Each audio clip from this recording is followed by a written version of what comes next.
Boa noite, pessoal, que é o psicanalista e coach Kleber Silva. Nós estamos numa noite significativa para nós, pela importância do que será tratado.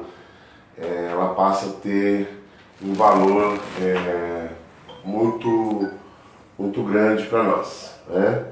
E estamos agora dando abertura à nossa campanha, né?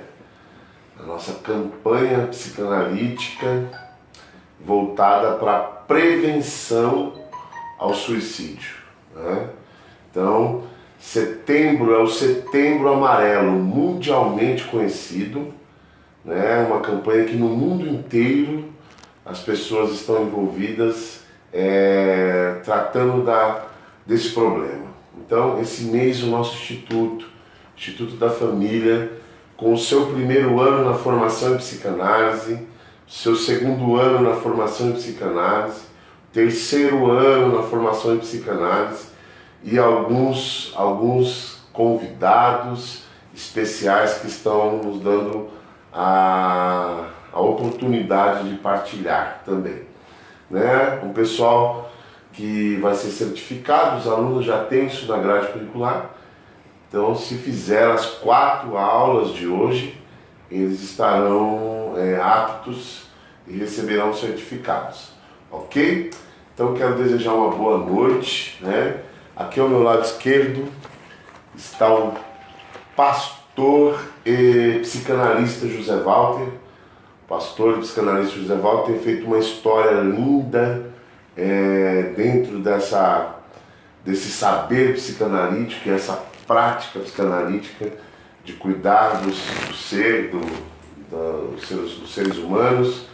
Tem feito uma história linda lá em Americana e aqui também no nosso instituto como docente há mais de 4 anos, aí já está indo para 4 anos, né, você? Isso. 4 anos já.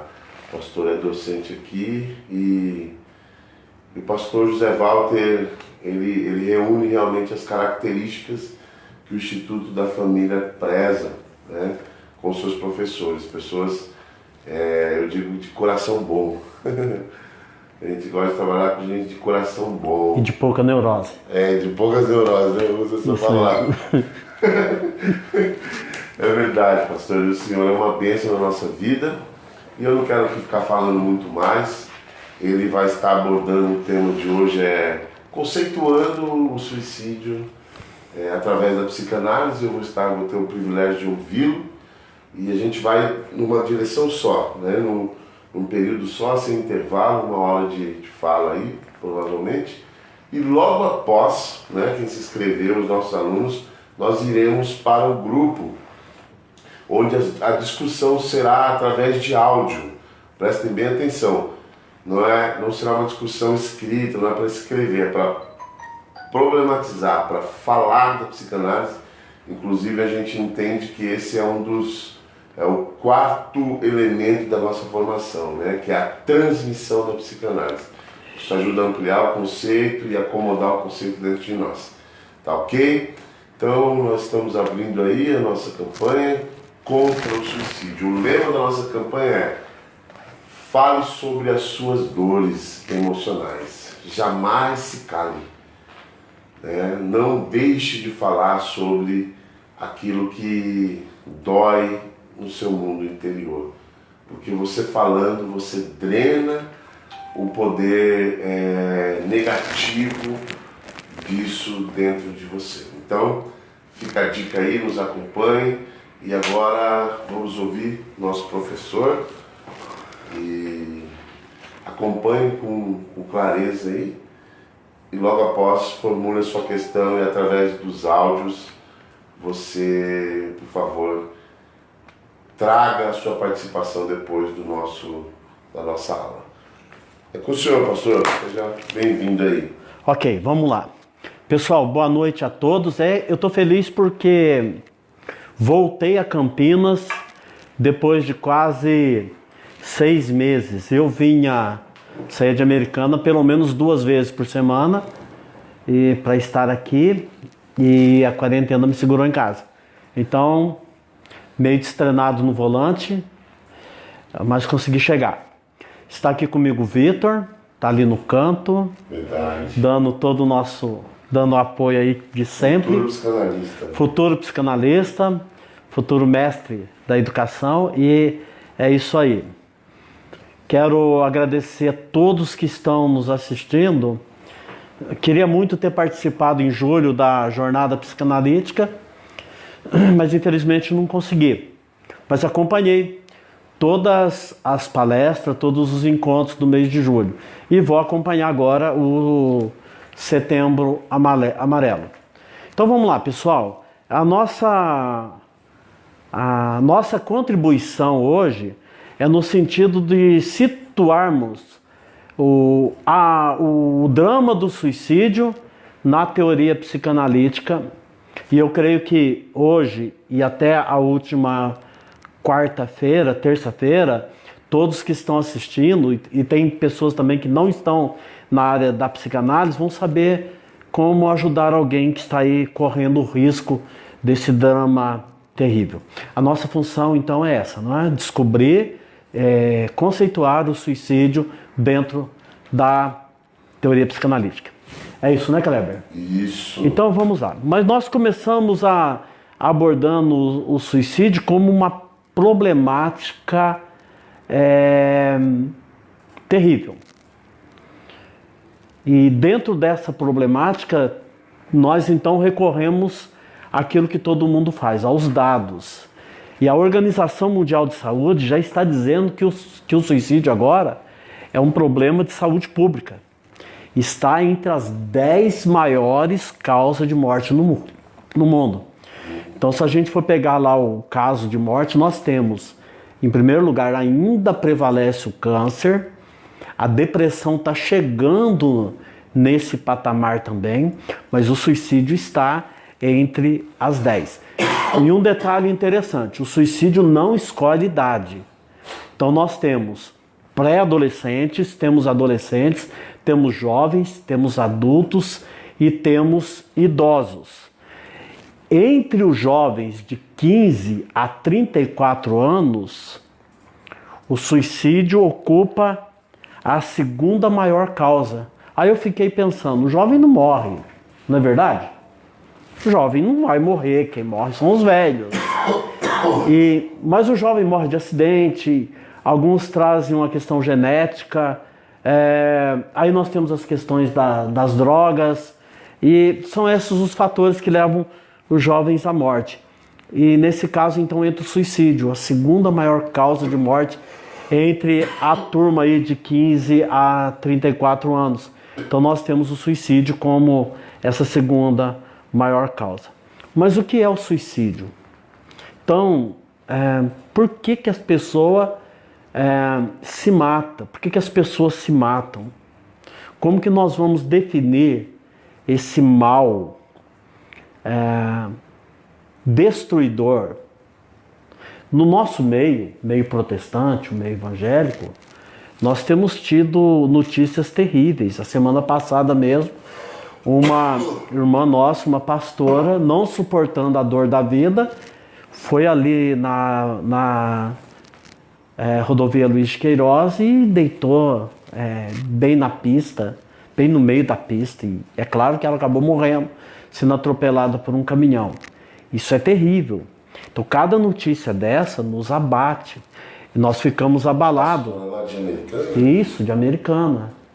E isso nos abate e nos leva a repensar. Olha, eu não sei a idade, mas deve ser jovem, né? Jovem, 50 anos, é jovem. Sim. Né? Mas é alguém que não suportou a dor da vida, não é? O que é suicídio? Suicídio é uma desgraça causada pelo próprio indivíduo. Uma desgraça que ele causa contra ele mesmo. Na Inglaterra, então, surgiu uma ideia de definir suicídio e o inglês pegou lá do latim. Então, suicídio seria suicídio. Dois vocábulos, o sui, que é si mesmo, e o caedere, que é assassinato. Então, no caso, o suicídio seria um assassinato de si mesmo, uma morte intencional, Então nós temos aqui uma morte auto-infligida. E eu gostaria que nós parássemos um momento na nossa vida para tentar compreender o suicídio. E o Instituto da Família está nos dando a oportunidade nesse momento. A vida compreende um tempo, o nascimento e a morte. Quem determinou esse tempo foi o Criador do tempo, o nosso Deus. Então Ele nos fez para viver num tempo que corresponde ao dia do nascimento e o dia da nossa morte. Mas a nossa história começa antes do nascimento e se prolonga também depois da morte. Antes do nascimento, a nossa história é uma grande expectativa. Expectativa na gravidez, nos preparativos para a chegada do bebê e em muitos casos bem antes. Nós sabemos de meninas e meninos que a partir dos 12 anos já sonham com a paternidade. A menina já sonha com a maternagem em si. Então a nossa história, nós podemos chamá-la de quase que infinita. Antes de chegarmos ao mundo, a boa expectativa. E quando nós partimos desse mundo, a nossa história prevalece. E de uma forma positiva e também negativa. Positiva nos feitos que nós deixamos e na herança que nós deixamos para aqueles que estão conosco e para as gerações vindouras. Mas a nossa morte deixa uma história de angústia, de uma dor. A nossa partida afeta quem fica. E aí não tem idade. Nós cuidamos de um doente durante 20 anos. E em todos os dias nós pensamos que ele vai morrer. E em algum momento a gente pede para Deus, Senhor, leva, porque está sofrendo muito. Só que chega um momento que nós acostumamos com a doença da pessoa. E quando a pessoa morre, nós ficamos inconformados. Parece que estava bom ali naquela cama. Não tinha mais convivência normal, não tinha mais uma normalidade psíquica e, no entanto, nós gostávamos da pessoa, mesmo que ela não nos conhecia mais. Então, quando nós partimos, vai ficar uma herança de angústia que vai demorar um certo tempo para que seja assimilada pelas pessoas que nos amam e passa a ser redirecionada para outra fonte. Agora imagina o suicídio. Então, para pensar o suicídio, nós temos que entender ele como uma interferência do indivíduo no seu próprio tempo. O tempo não é dele, o tempo não é nosso. E, no entanto, o indivíduo interfere no próprio tempo da sua história. O que seria, então, o suicídio? Nós poderíamos defini-lo como uma impossibilidade de alternativas para os conflitos. Eu não achei mais uma alternativa para minha situação conflituosa, então eu busco na morte, na minha própria morte, aquilo que pode, aparentemente, ilusoriamente, consciente ou inconscientemente, trazer um certo alívio. Aí então, no caso, o que seria a morte? Ela seria a solução encontrada para resolver um conflito. Professor Kleber, a morte seria o quê? Uma pulsão. Não é? Sim. O que é a pulsão? Daqui a pouco a gente vai falar mais. O que é a pulsão? Pulsão é a descarga de uma tensão que o psiquismo não consegue mais segurar. O psiquismo precisa fazer essa descarga e ele não consegue de outras formas a não ser através da morte. E aí surge a pergunta, nós podemos ajudar o suicida? Vim conversando com o Vitor, né? E ele dizia que tem hora que não dá para ajudar o suicida. Bom, aí se não tivermos condições de ajudar o suicida, então a nossa vida também não tem condições de prosseguir. Nós podemos ajudar, redirecionar fatos, reconstruir a história do indivíduo. Aí o Vitor coloca, mas tem casos que não dá. concordo plenamente com o Vitor. E nesses casos que não dá, nesses casos que nós não vamos conseguir, então pelo menos fica aquela sensação de dever cumprido, consciência aliviada. Nós procuramos ajudar o suicida a não cometer o suicídio. Mas vamos lá. Na visão psicanalítica, situando o suicídio na visão psicanalítica, que é o nosso tema, o nosso texto está nos fornecendo pensamento. Logo de início, o nosso texto nos fornece pensamento de duas teóricas do nosso tempo. Os alunos que pegaram o texto que nós enviamos vão ver lá que aparece a Daisy Justus. E a Daisy Justus fala do suicídio como um fato muito interessante. E talvez a maioria dos que estão nos assistindo nunca ouviu essa fala. Mas está dentro do nosso pensamento e nas aulas também a gente até dá algumas iscas desse pensamento. Então, a Daisy diz o seguinte, que para a psicanálise, a morte seria um parto ao contrário. O que seria o parto ao contrário? O parto é quando vem para a vida. E a morte seria o vai da vida, sai da vida. Na ideia da psicanalista, nesse caso, o indivíduo anseia por um reencontro com a mãe objetal. E o que ela faz então? Então ela imagina um certo retorno ao útero. Colocação da Daisy, ok? Vamos lá, que é a morte. A morte, um parto ao contrário. O indivíduo, então, anseia pelo retorno à mãe objetal, a retorno ao útero materno. Princípio, a morte, então, viria como princípio do prazer. Então, está lá nos escritos da Daisy. Não é confuso. Está dando para entender, não é? Claramente. Sim? Então, agora vamos lá. Vamos pensar um pouquinho. A gente sempre fala. O grande trauma que eu tive na minha vida, e que todos tiveram, foi chegar ao mundo. Nosso primeiro grande trauma. A prova disso é que nós chegamos chorando.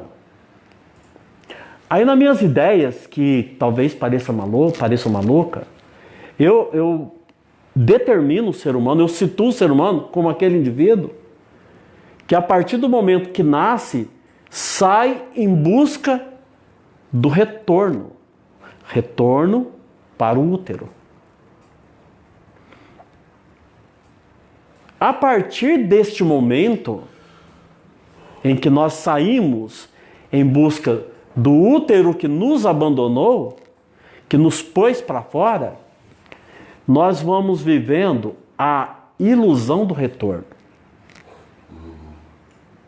E, pessoal, me entendam, nós somos psicanalistas, ok? Eu estou falando aqui com psicanalistas, eu estou falando com psicólogos, eu estou falando com um pessoal preparado para ouvir, não é? E a vida, então, seria o quê? Fragmentos ilusórios de um retorno ao útero materno. E quem quiser brigar comigo, amanhã eu estou à disposição. Tá bom? Nós podemos discutir o dia inteiro pelo WhatsApp, até por ligação. Nesse caso, a constituição de uma família, o casamento, psicanaliticamente falando, poderia ser até uma ilusão desse retorno ao útero materno. E é por isso que o ser humano, que o homem, se identifica tanto com a esposa, e tem hora que ele chama a esposa de mãe, porque a esposa é o retrato da mãe dele. É a mãe que se perdeu na história dele, principalmente quando a mãe parte desse mundo. Vou mais profundo e chamando todo mundo para briga. A própria religião. O que seria a igreja? A igreja seria o grande útero protetor. Por isso que as pessoas têm tanto problema na igreja. Eu nunca vi um lugar que tem tanto problema como na igreja. Tem gente que fala assim, nunca mais volta na igreja porque ela só tem problema. É lógico, porque nós entramos para uma comunidade religiosa na ideia de que ela é o nosso grande útero. E aí também nós temos outras áreas, até a vida profissional pode ser essa ilusão do retorno ao útero materno. A semana passada eu disse para um grupo que enquanto nós estivermos cultivando o nosso canteiro de ilusões, nós estamos fora, nós estamos bem abaixo da ameaça da depressão, porque a vida é assim.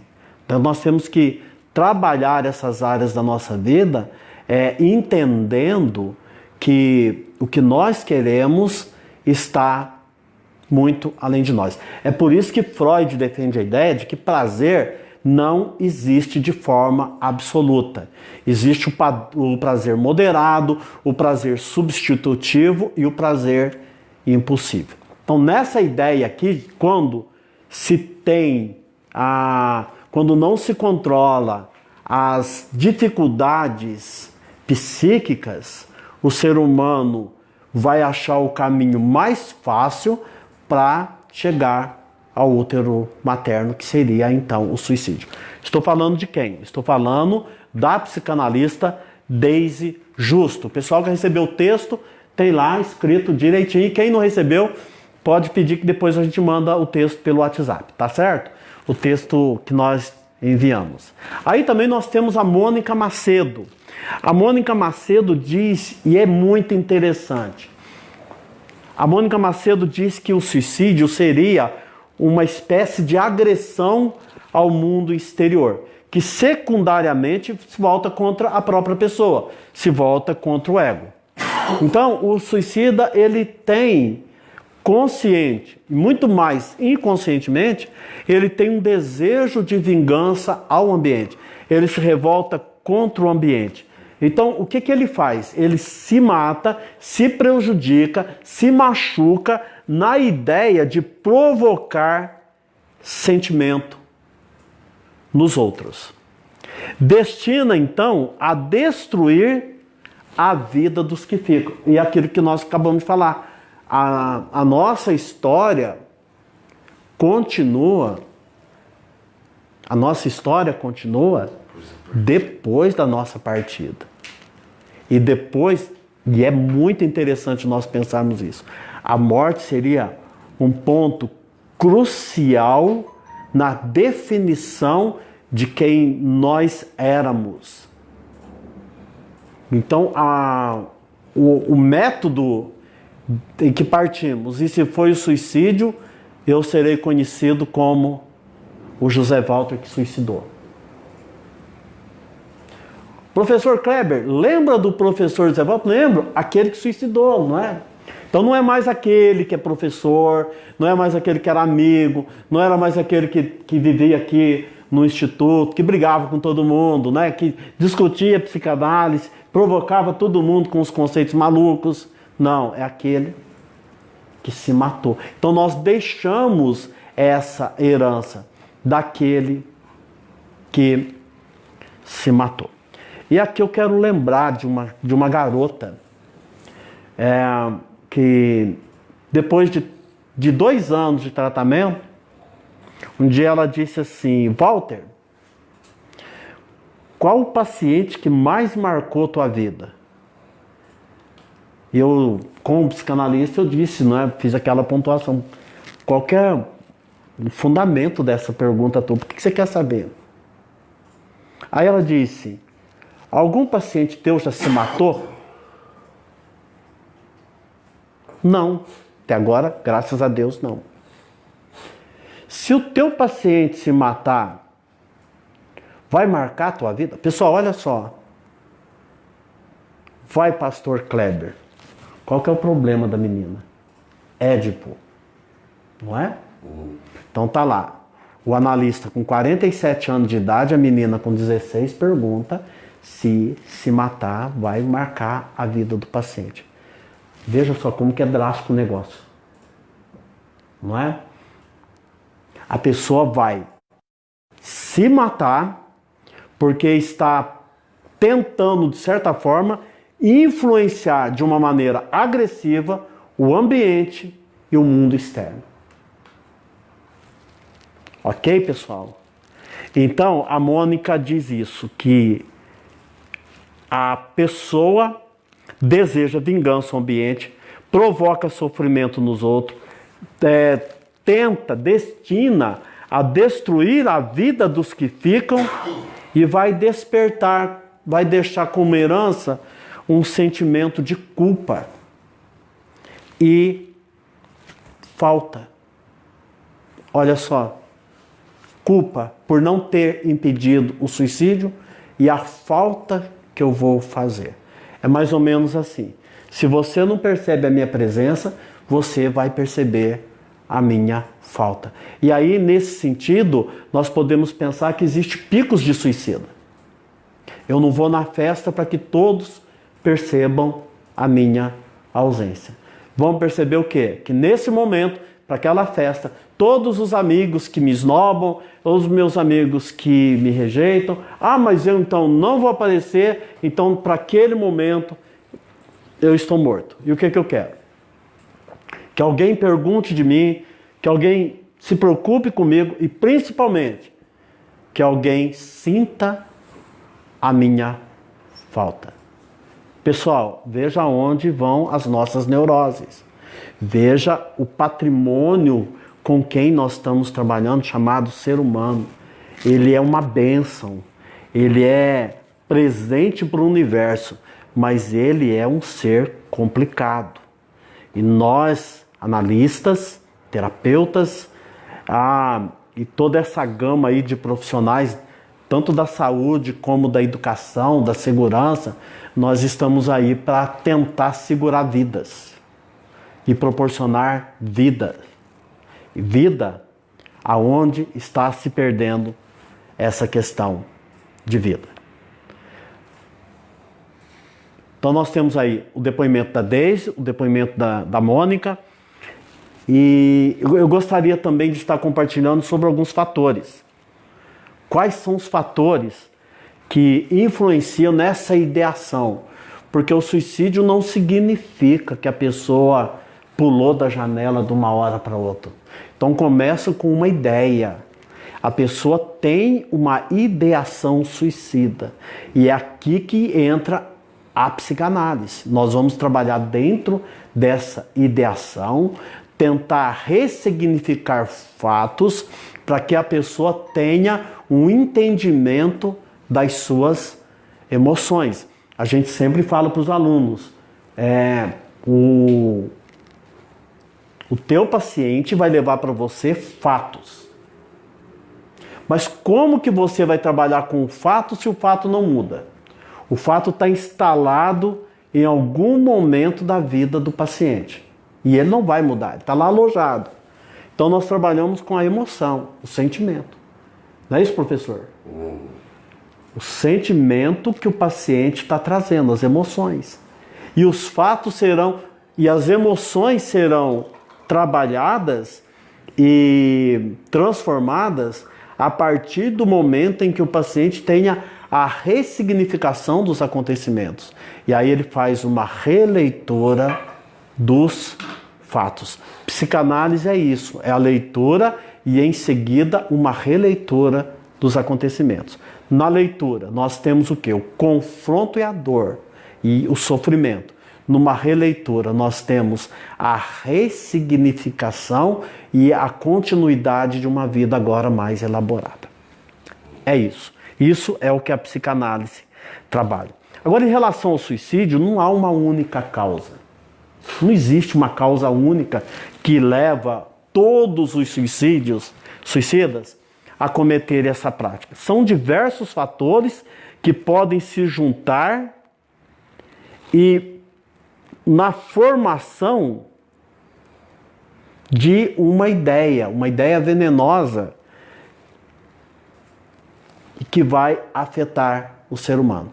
Então aqui nós colocamos algumas das questões. Nós temos o estudo aqui todo em slide e depois a gente pode mandar para o Instituto e o Instituto pode enviar aí para os alunos e eu mando também lá para o meu grupo, o meu querido grupo que está acompanhando. Então vamos lá, gente. São várias questões e nós colocamos aqui apenas 3. Primeiro, questões familiares. Nós perguntamos para um grupo a semana passada o que é família. Então, a família, todos dizem, família é uma bênção. Exato, eu concordo, não vou discordar disso nunca. Família é um projeto de Deus, claro. Família é um projeto de Deus. Família é o ambiente acolhedor de todos. Eu não discordo. Família é o nosso porto seguro. Isso, não vou negar isso. Estou aqui aonde? Onde eu estou sentado agora? Num estúdio do Instituto da Família de Campinas. Valorização da família. Na visão psicanalítica, a família é uma bomba. Família é um campo conflituoso. É na família, na família que aparece vários casos de abuso. É na família que nascem os mais terríveis traumas. É na família que não se projeta uma castração menos dolorosa. É na família que os distúrbios se suscitam. Eu só gostaria que ficasse bem claro uma coisa. Do que nós estamos falando? Nós estamos falando de psicanálise. Certo? Num primeiro momento a família é tudo aquilo, eu tenho família, eu venho de uma família muito deliciosa, muito estruturada, a minha família antiga só me deixou memórias boas, porque os traumas a gente resolveu que não resolve, certo, pastor? Então, a gente resolveu que tem dor que não vai embora mesmo e a gente vai conviver com elas. Então, a família é uma grande bênção. Mas quando nós entramos para o campo da psicanálise, a família é um ambiente propício a criar uma ideação suicida. E é terrível. Então, nós temos aqui questões familiares. Histórico genético de suicídio. Uma família que tem 20 casos de suicídio. Então parece que faz parte daquela cultura familiar. E o menino e a menina já nasce com essa ideia, e já cresce com essa ideia de que se matar seria uma situação até normal. A família, família também, em alguns casos, não suporta a instabilidade financeira. Veja que a vida financeira é o Deus supremo de nossas vidas. E o ser humano precisa da renda. Uma pessoa outro dia foi demitida de uma empresa. E ele tinha lá um salarinho muito... tipo assim, umas 20 vezes o que a gente ganha. Mas ele foi demitido. E ele tem um patrimônio enorme. Outras fontes de renda. Filhos estudando no exterior. E alguém disse assim, o que ele ganha na empresa não vai fazer falta nenhuma. E isso é uma análise financeira de quem está por fora, de quem está fora do conflito, mas quem está dentro do conflito não vai entender isso.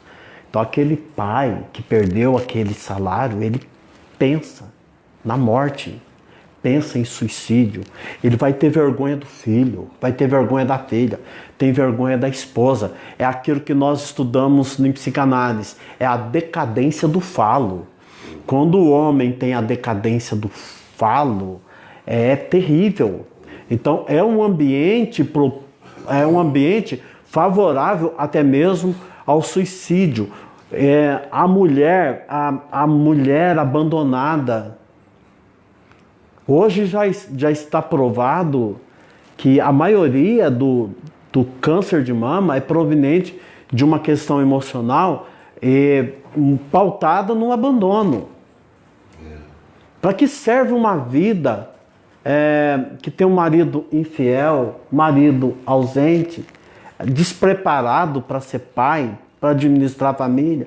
Vem aí a questão da depressão, e depois da depressão vem o quê? O suicídio. Então, ambiente familiar. E eu acho interessante, só um parênteses que eu não água,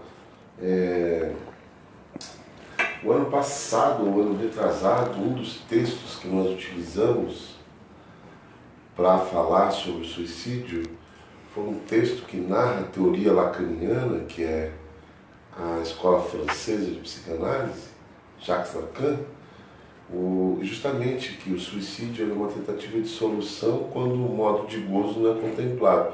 Então o modo de gozo do homem é o poder, é o falo, né? Você fala muito bem claramente essa questão da decadência do falo. A tentativa de solução é justamente o suicídio. E a mulher, o modo de gozo dela é, na verdade, ser amada.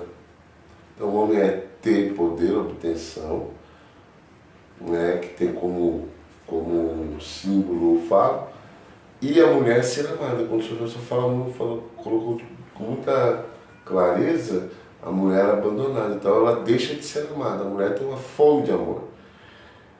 Não que o homem não tenha, mas há uma exacerbação, não uma exacerbação, mas um volume maior de fome de amor na mulher. E aí quando ela é abandonada, realmente há muitas... Sim.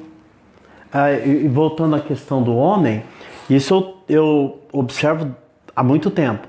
Nós estamos numa reunião, churrasquinho de amigos, igreja, presta atenção nos homens, eles reunidos.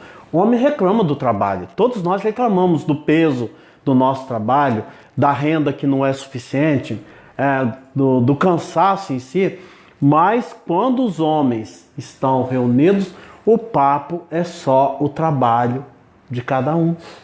Todos falam do seu trabalho, do que carrega caixa no mercado, vê tanta grandeza em carregar caixa no mercado, o pintor da parede contando da beleza do seu trabalho, o médico que levanta de madrugada para cirurgião, o advogado ali no tribunal, o professor no enfrentamento com os alunos. É o nosso falo, nós amamos nosso trabalho. O nosso trabalho representa a nossa sexualidade secundária, como diz Freud. O nosso trabalho é uma expressão da nossa sexualidade. Aí quando eu estou desempregado, eu nem vou.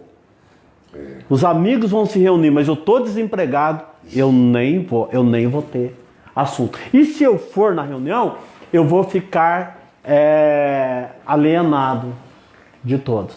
Nós estamos falando de suicídio. Olha aí, um campo aberto para o suicídio. Em Americana aconteceu há 3 anos atrás. A fábrica faliu. E o dono da fábrica tinha 20 funcionários. E ele, antes de ir lá demitir o funcionário, ele falou assim, falou para a filha dele, antes de demitir o funcionário, eu vou fazer uma coisa ali, tá? E foi ali e se matou, para não demitir o funcionário dele. Para não avisar que a fábrica faliu e que estava todo mundo desempregado. Os samurais, né, se matavam quando perdiam as suas batalhas, né? Os japoneses nos anos 80, eu não sei agora, mas eu li uma reportagem em 1987 de que os meninos do Japão, quando não eram aprovados nas provas, nos vestibulares, se matavam, para não ter que enfrentar o pai, para não ter que enfrentar a sociedade. Bem parecido com os samurais. Os samurais, quando perdiam a batalha, vamos acabar com a própria vida. Então, outra coisa que acontece dentro de uma família são os conflitos religiosos, que geralmente não são bem administrados. Nós estamos falando, pessoal, de psicanálise, não vamos entrar em nenhum mero de outras questões, mas os conflitos religiosos muitas vezes não são bem tratados. E a facilidade ao acesso às práticas letais, como veneno, armas e outras coisas. Mas eu não poderia passar aqui para outra questão sem falar, pessoal, que família é o campo de conflitos, mas o conflito pode ser uma grande bênção quando na família se conversa. A psicanálise, Freud encontrou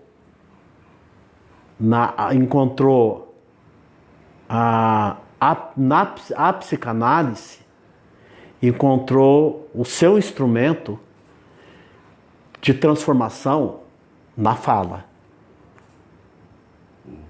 Freud observou as pessoas entrando no confessionário e falando. E quando falava, saía melhor.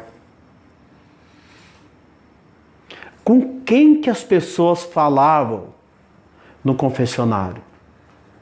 As pessoas falavam com uma presença extremamente forte, que era a presença sacerdotal, mas que não era vista.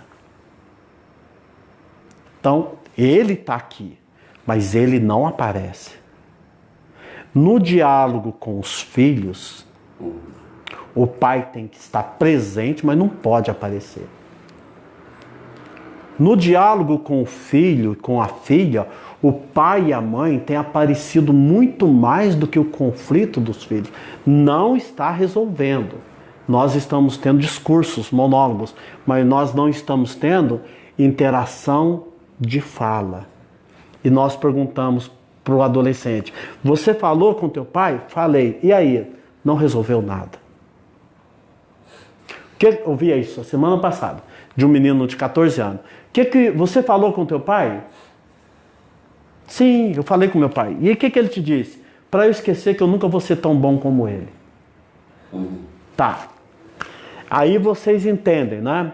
Aí nós podemos entender tudo que está nos acontecendo. Então, família num primeiro momento, é aquela bênção toda que nós falamos. Num segundo momento, é o campo de conflitos. Mas nós podemos hoje, a partir desse momento, inaugurar o terceiro campo da família, que seria o campo onde os conflitos são conflitados. Estou criando uma palavra aqui agora. Os conflitos entram no parâmetro do verdadeiro conflito e é somente com o diálogo de pessoas, de personalidades fortes, de presenças marcantes, mas que não aparecem. O ego fica lá do outro lado. Questão familiar é propícia ao suicídio. Questões sociais. E aqui nós temos aquilo que Freud trabalhou no início do século XX. Freud trabalhou com a dor do ser humano. Enquanto o mundo pós-guerra, o mundo pós-Primeira Guerra, tentava se reestruturar, a Europa tentando se levantar do desastre que foi a Primeira Guerra, a América do Norte tentando trabalhar a Grande Depressão que viria, a Grande Depressão econômica. Então surge Freud, né? Freud lança um texto, 1929, ano da Grande Depressão norte-americana, a queda da bolsa que afetou o mundo inteiro. Então Freud estava lá gritando: pessoal, vem aqui, vamos falar do sofrimento humano. O ser humano sofre, a humanidade está sofrendo e está tendo uma dor que vem do nada. Mas aí nós estamos dentro de uma civilização. A civilização, o que ela é na verdade? Ela é a protetora do ser humano, mas ela também é a exigente. Ela exige a castração dos seus desejos. E daqui a pouco a gente fala melhor sobre isso. Na sociedade também existem demandas legais e jurídicas e nem todos vão conseguir suportar. E sem falar no assédio moral, assédio profissional e também na questão do bullying.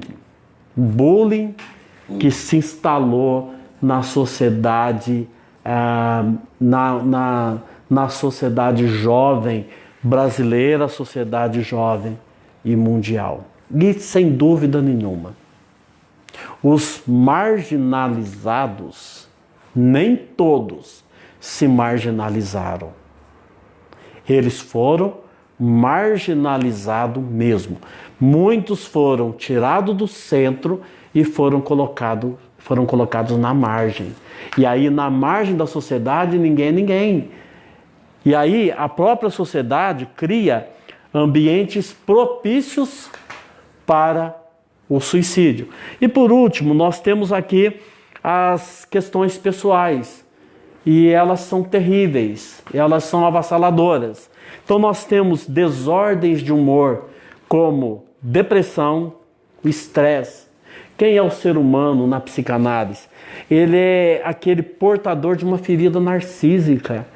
E não é fácil trabalhar com a perda do status, a perda do nome, a perda da empresa, a perda da representação que se tem.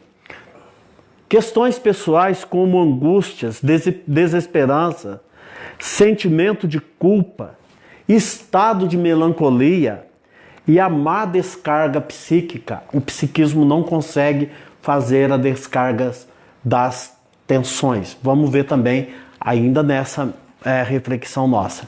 E dentro das questões pessoais nós temos também, na minha opinião, o mais terrível do momento, que são as desordens sexuais.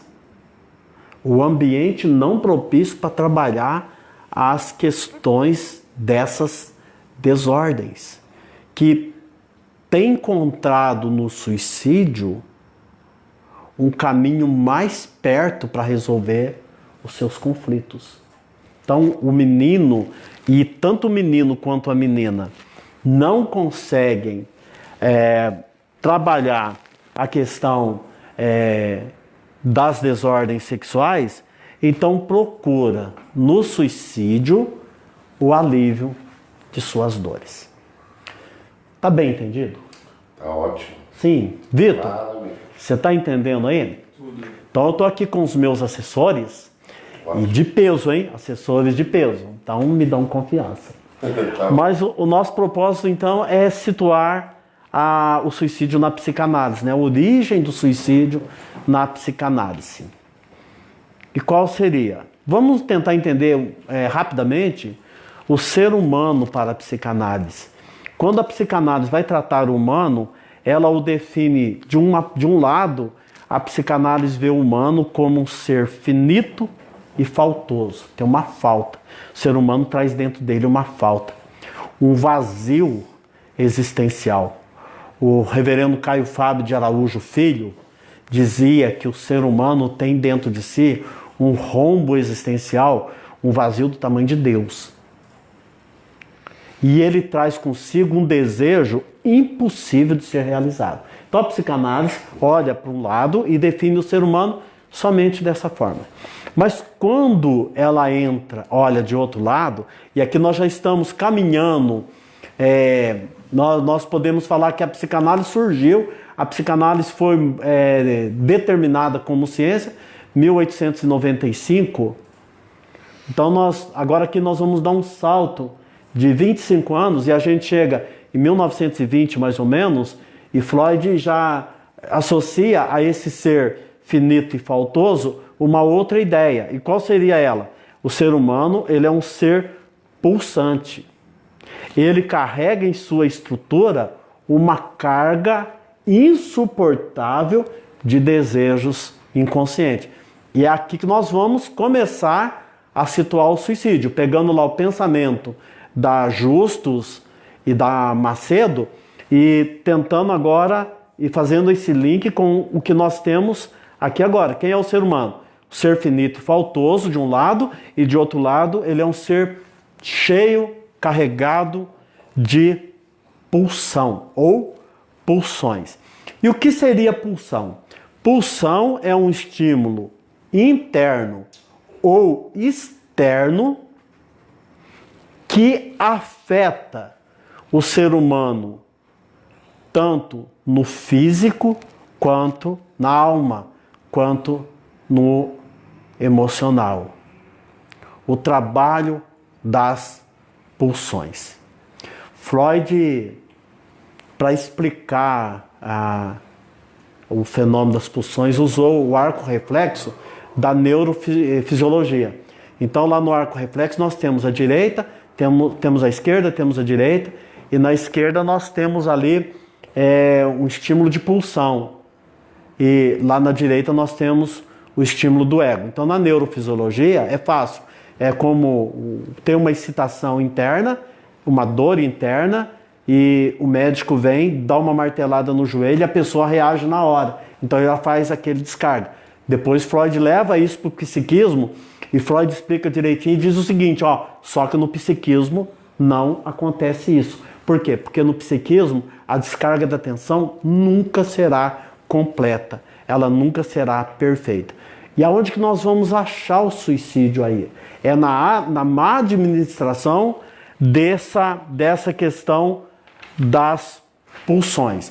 E aí, se nós formos ver a questão da pulsão suicida, nós vamos entender que o suicídio é uma guerra.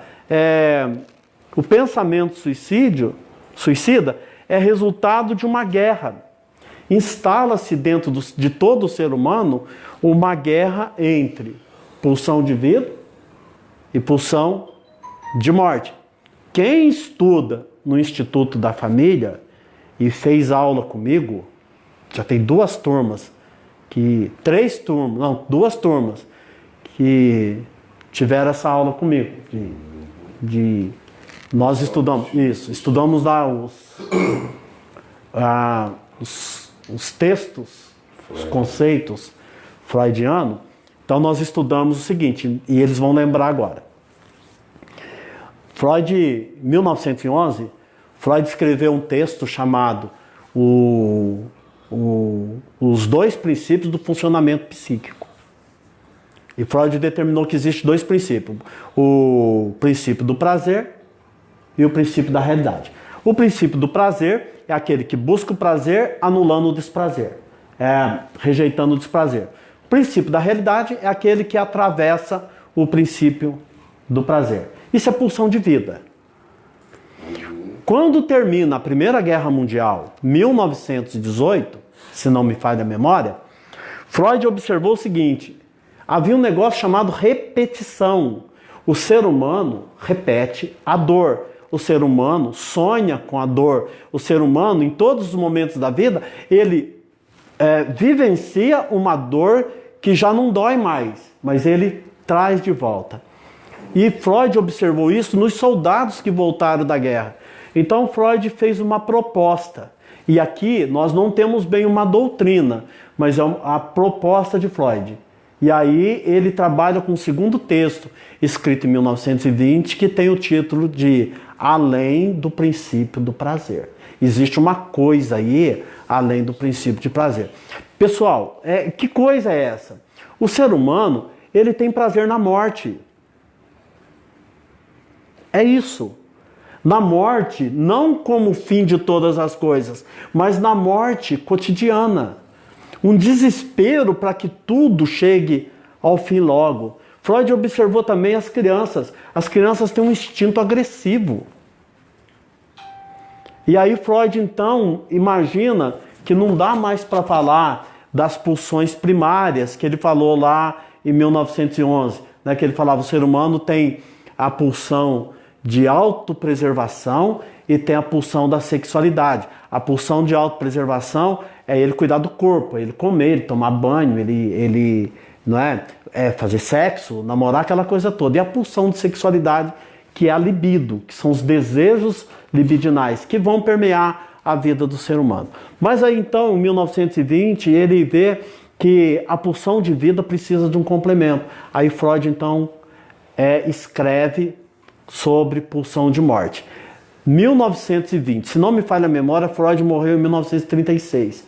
Então, 39. Então, já veja que Freud está caminhando para o final da vida dele e a vida de Freud não terminou com a morte, né? A vida de Freud terminou quando veio um câncer avassalador e ele passou a ter mais dor do que vida. Mas mesmo assim, ele continuou no automatismo dele, escrevendo sobre tudo que ele via. E o último texto dele foi o esboço da psicanálise. E aí ele deixa esse texto aqui com uma proposta para a gente pensar. Não seria uma doutrina afirmada por ele, mas agora para nós pode até ser. Então fica aí essa ideia de pulsão de vida e da pulsão de morte. Então, na pulsão de vida, ele foi lá na mitologia grega e buscou Eros. Que é Eros? Eros significa o deus do amor, o deus da vida. Quando nós pegamos lá na mitologia, nós vemos que Eros é o perturbador de tudo que está separado. Então, Eros quer unir, ele quer dar vida a todas as coisas. Eros não se conforma com essa separação, não se conforma com tudo que está separado, e ele tenta unir a todos, desde os menores até os reis. Então, o que Eros faz? Ele lança o sentimento de paixão, ele invade o sentimento de paixão.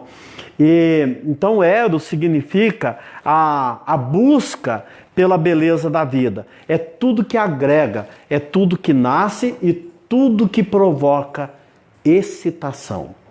Mas dentro da mitologia, quando nós estudamos o mito de Eros, então nós chegamos à conclusão de que Eros vai para a vida, ele se excita, ele pulsiona, ele vai, mas ele mesmo cai nas próprias armadilhas dele. Então, na pulsão de vida, nós temos a busca pelo prazer, mas nós encontramos muito mais o desprazer das excitações, representada por saudade, desejo que não se concretiza. E numa dessa aí, o pensamento suicida, não suportando essa carga de excitação, ele vai buscar onde? Na morte. A morte seria... E quem quiser brigar comigo amanhã pelo WhatsApp, pode brigar. Nós vamos... Depois da aula, né? Daqui a pouco. Quem quiser brigar comigo, pode brigar. Porque o suicida, ele achou o prazer dele na morte. Tem um gozo na morte. O gozo, isso. O professor Kleber arrebentou aqui agora. Ele teve o orgasmo mortífero. Ou a morte orgástica. Ele achou o gozo na própria morte dele. Freud, também, aí ele trabalha então com a pulsão de morte. Enquanto pulsão de vida é Eros, pulsão de morte é Thanatos ou Thanatos, que significa morte. O que é a morte? A morte é tudo que desagrega, tudo que agride, tudo que causa dor, mas aponta também para o prazer de um conflito realizado, mesmo que seja através da agressão. Eu levei muito tempo para entender isso. Então tem gente que fala, não estou entendendo, mas com o tempo a gente vai entendendo. E o pessoal que estudou aqui no Instituto da Família já sabe isso aí de cor e exatamente o que o Lacan fala sobre o suicídio como o ato mais perfeito, como se fosse o mais perfeito do ser humano.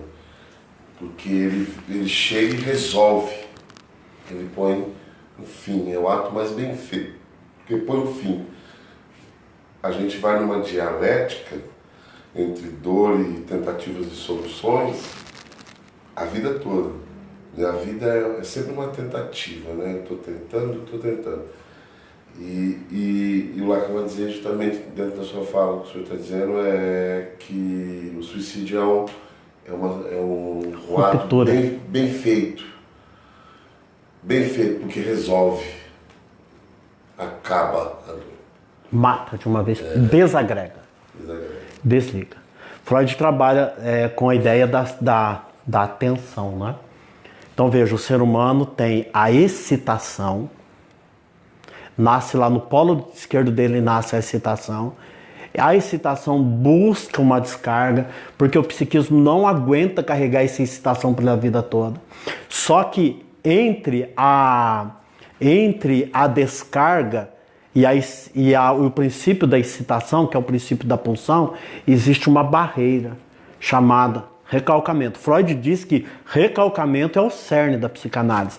O que nós trabalhamos com o nosso paciente? Nós trabalhamos a dor da castração e a problemática do recalcamento. Então, o recalcamento é uma barreira. Então, a pulsão vem e a pulsão de vida, cheia de excitação, e ela vem e ela encontra essa barreira do recalcamento, que quase sempre ela é perfurada. Só que na perfuração, no transpor da barreira do recalcamento, a excitação encontra 3 caminhos. Então, mais para cima, ela vai apoiar nos conteúdos inconscientes, e nos conteúdos inconscientes, ela vai pautada pelo princípio do prazer, e ela faz uma descarga parcial ou sublimatória. Nesse caso, a gente pode colocar o suicídio, não é? Como uma descarga parcial da tensão e uma descarga sublimatória ou substituto. Bem no meio da flecha, aí nós temos o ego. O ego busca o quê? Um prazer moderado, e consegue. Sai da barreira do recalcamento, procura a descarga da excitação, e quando chega ali, ela adquire um prazer, mas esse prazer ele é moderado, aceito socialmente e, de certa forma, traz uma alegria para o indivíduo. Mas no terceiro caminho que ele encontra, seria o prazer absoluto. Esse prazer absoluto é frustrante. Por quê? Porque ele não existe. Ninguém vai conseguir o prazer absoluto a não ser na morte. Então nós colocamos o suicídio lá em cima, e como substitutivo de uma tensão por problemas inconscientes, questões inconscientes, e aqui embaixo como uma descarga intencional, porém não satisfatória, e o suicídio. Aí você pode dizer, bom, se foi o suicídio, então foi satisfatório. E é por isso então que nós nos apoiamos lá na primeira, que pode ser também substitutivo, porque eu substituí o gozo da vida pela morte, certo? Na vida, o desejo daquele orgasmo pela vida, eu encontrei na morte. É aí que o suicida se localiza. É aí que o suicida se integra, não é? É quando essa descarga vai ser mal feita. E aí nós estamos concluindo aqui, falando das ilusões e as dores da vida, que vai provocar essa excitação chamada de tensão. Então, quais são as dores que a vida nos oferece? Primeiro, nós temos um mundo externo. O que o mundo externo nos oferece de bom? 2 coisas. Que, em primeiro lugar, seriam as próprias coisas. Ou seja, o mundo externo fala para mim assim, fala para o Kleber, Kleber, vem, nasce, Kleber, nasce, sai desse útero aí, porque eu vou te mostrar coisas, vou te mostrar as coisas e vou te mostrar os outros. Isso. Olha, quando o professor Kleber encontra com as coisas palpáveis, as coisas comestíveis, visíveis aos olhos, encantador, e ele fala, é muito bom. E os outros? Quem é o outro? O outro é aquele que me completa. O outro é aquele que sou eu dentro dele. Quem trabalha com isso é Lacan. Lacan diz, quem é o outro? O outro sou eu que me completa. O outro na vida do Vitor é o Vitor que falta no Vitor. Então o Jacques Lacan trabalha com essa ideia, pegando lá, Lacan traz essa ideia lá da teoria de Platão. É muito gostoso estudar isso lá no Sujeito do Suposto Saber, uma coisa incrível da gente estudar, não é? Mas essas coisas e esses outros é que vai me trazer sofrimento. As coisas que não dão certo e o outro que me abandona, o outro que não me quer, o outro que me fere, o outro que me rouba, o outro que me explora o meu trabalho e o outro que me vê apenas como objeto pessoal. Então nós temos esse conflito. O mundo que nos recebe é o mundo que nos causa as dores. Outra coisa, né, do mundo, nós temos as perdas do objeto amado e também nós temos a dor de uma existência insuportável. Nós temos que conviver. O mundo externo nos convida para momentos tristes. Então, o nosso lindo e doloroso mundo externo nos oferece as coisas e os outros como fonte de alegria e de prazer. Todavia, esse mesmo mundo externo nos atravessa com um princípio chamado de luto e melancolia. Mais um texto de Freud, se não me engano, escrito no ano de 1915. Conviver com o luto. Luto é o quê? É a perda consciente de um objeto conhecido. O mundo, quando esse objeto quando nós temos uma perda consciente de um objeto conhecido, Freud diz, o mundo fica vazio. Com o tempo, esse mundo vazio vai se enchendo, porque toda a energia, toda a tensão que foi catexada naquele objeto perdido, com o tempo nós vamos conseguindo redirecionar para outros objetos, outras pessoas, e aquele objeto perdido se transforma numa memória legal, não é? Eu estou falando legal porque apareceu lá na tela, alguém escreveu super, tá? Meu ato falho aqui. Na melancolia, gente, a coisa não acontece assim. Na melancolia, a perda, ela é inconsciente. E de um objeto desconhecido. A mãe perdeu o filho. Mas o inconsciente, ela tem uma perda inconsciente ali, naquilo que o filho era para ela. Perdeu uma casa, o ser humano perdeu uma casa. E ele não vai recuperar essa casa e ele nunca mais vai recuperar a alegria. Por quê? Porque na melancolia, o objeto perdido é o inconsciente. Enquanto lá no luto o mundo ficou vazio, na melancolia o eu ficou vazio. E o ser humano não consegue redirecionar essa atenção para nenhum outro objeto. Porque lá no luto ele perdeu um objeto, mas na melancolia ele se perdeu. Quem continuar no curso, nós paramos aqui numa mega vírgula. Vocês perceberam, né? Tem uma vírgula enorme aqui, que nós não demos sugestões, não falamos de intervenção psicanalítica, não falamos o que Freud nos aconselha, o que Lacan nos ensina. Por quê? Porque o curso continua na semana que vem.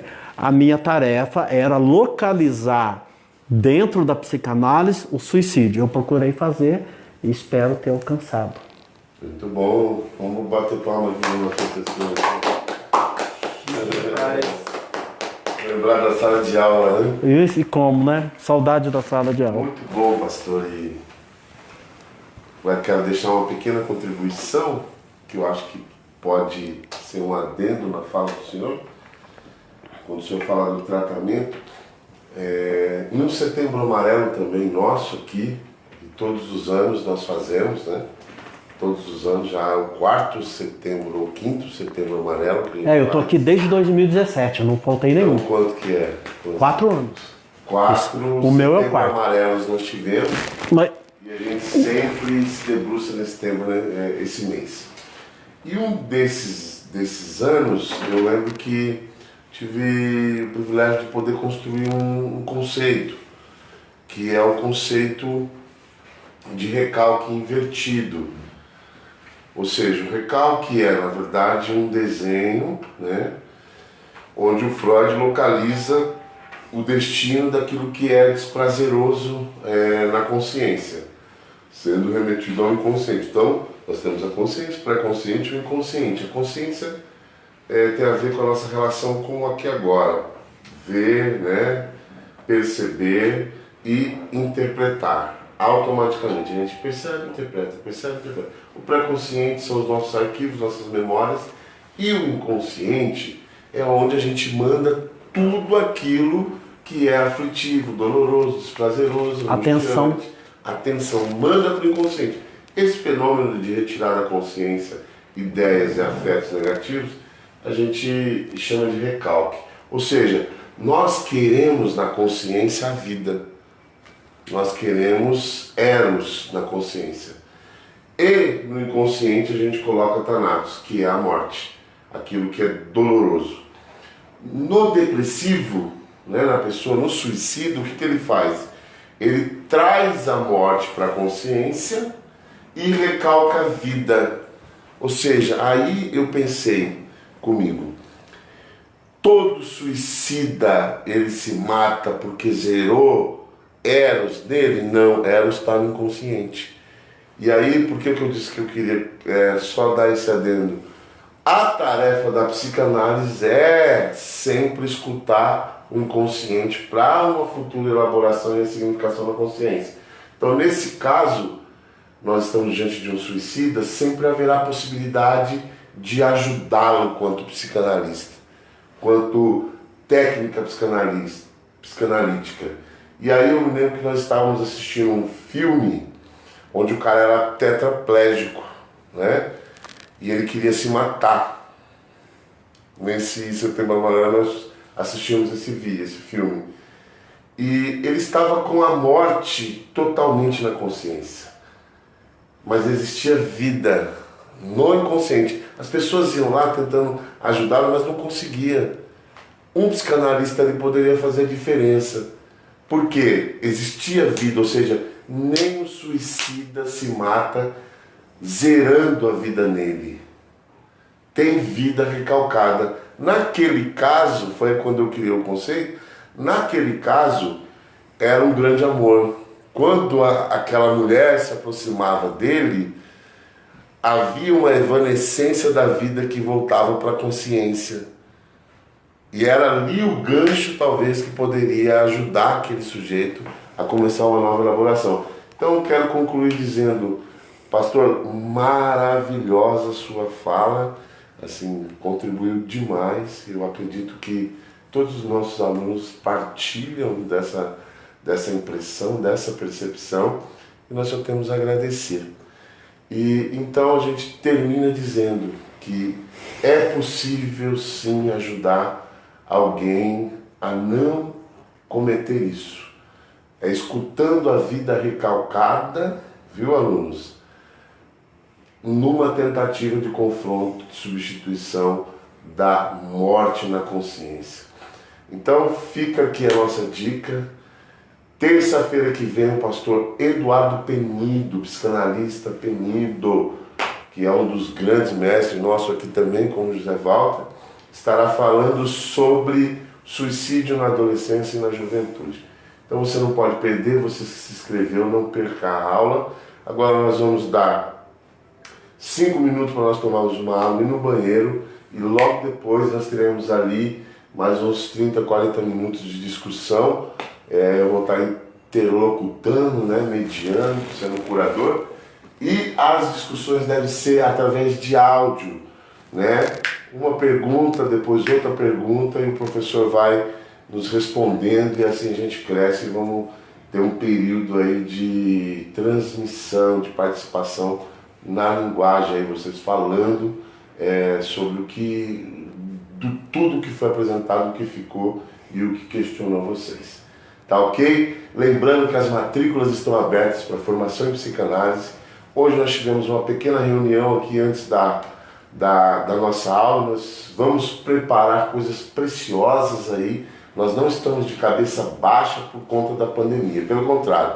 Né, pastor? Muito atento. Estamos animados para ajudar, para construir e poder edificar uma casa melhor para nós. Inclusive, provavelmente a gente vai fazer uma pós-graduação. Isso, 2021. 2021, o pastor está fazendo mestrado, eu estarei na Argentina fazendo mestrado também, e nós teremos uma pós aí para quem quiser. Tá ok? Então fica aqui a dica, o telefone é 995-4904-63. Tá lá nos grupos o telefone. Que Deus te abençoe. Vem aqui com a gente agora, o pastor vai nos abençoar, vai orar. Fica aqui no nosso meio aqui, ó. Mas não terminou ainda, né? Estamos aqui para... Estamos aqui, o senhor vai... Isso. Mas agora depois a gente cessa o vídeo e vai pro grupo, no áudio eles vão fazer a primeira pergunta, a gente ouve, o senhor responde, se puder eu contribuo um pouquinho também. Olha, pastor, principalmente pelo estado emocional das pessoas, pelos pacientes que os nossos alunos já atendem, que eu atendo, que o senhor atende, que nós possamos ter cada vez chances maiores e melhores de contribuir e ajudar essas pessoas a não dar esse tipo de solução para os seus conflitos, mas encontrar na vida possibilidades de ressignificar e drenar as dores e continuar saboreando viver. Isso. Deus, te agradecemos por todos nós, os que estão assistindo, os que estão falando, que no nome de Jesus, Pai amado, tenhamos a compreensão da complexidade do problema e da grandeza da solução. Como nós ouvimos aqui, muito nós podemos fazer para aqueles que estão nessa ideação tão desastrosa. Que o Espírito do Senhor nos oriente, nos dê as condições necessárias para juntos salvarmos vidas e restaurarmos, ó Pai, a personalidade. Te agradecemos por tudo e te pedimos em nome de Jesus. Amém.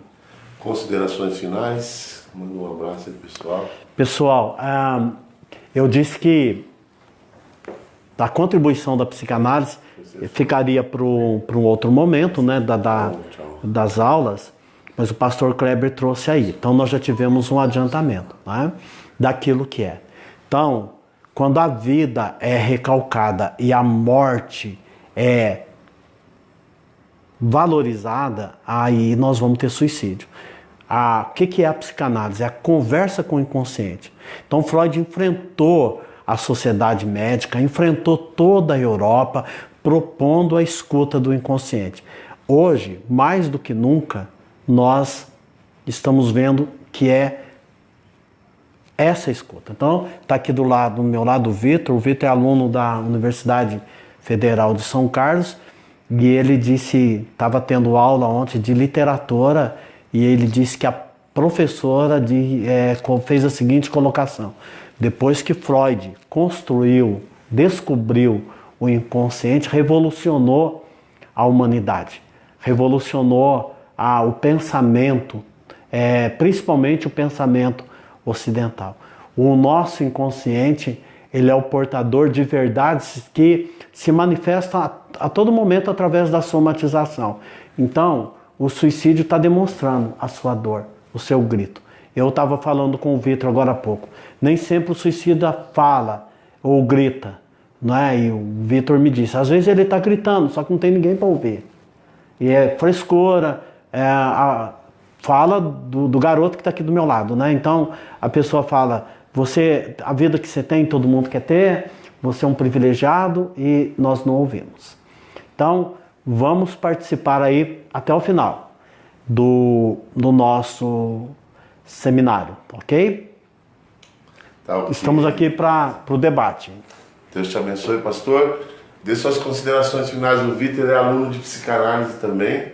Começando aqui. Está começando. E filho de psicanalista, né? Filho de peixe. Peixinho, A psicanálise é a cura pela fala, né? Então eu acho que a gente tem que aprender a escutar. O que eu falei hoje pro meu pai Meu pai fala, muitas vezes as pessoas não pedem ajuda, não pedem socorro. Eu falo, pedem. Quem cometeu suicídio, quem está prestes a cometer suicídio já cansou de pedir ajuda. É a gente que não conseguiu escutar. Então a gente tem que aprender a escutar. Nem sempre a pessoa vai chegar e falar, tô me matando, me ajuda. Mas ela dá sinais. E a gente tem que aprender a seguir esses sinais, a escutar essa pessoa e ajudar da forma que a gente pode. É isso. Muito bom, Vitor. Deus abençoe, um grande abraço. 5 minutos nós vamos para o grupo. Primeira questão pode disparar em áudio e a resposta será em áudio. E assim terminaremos nosso encontro hoje. Deus abençoe, grande abraço.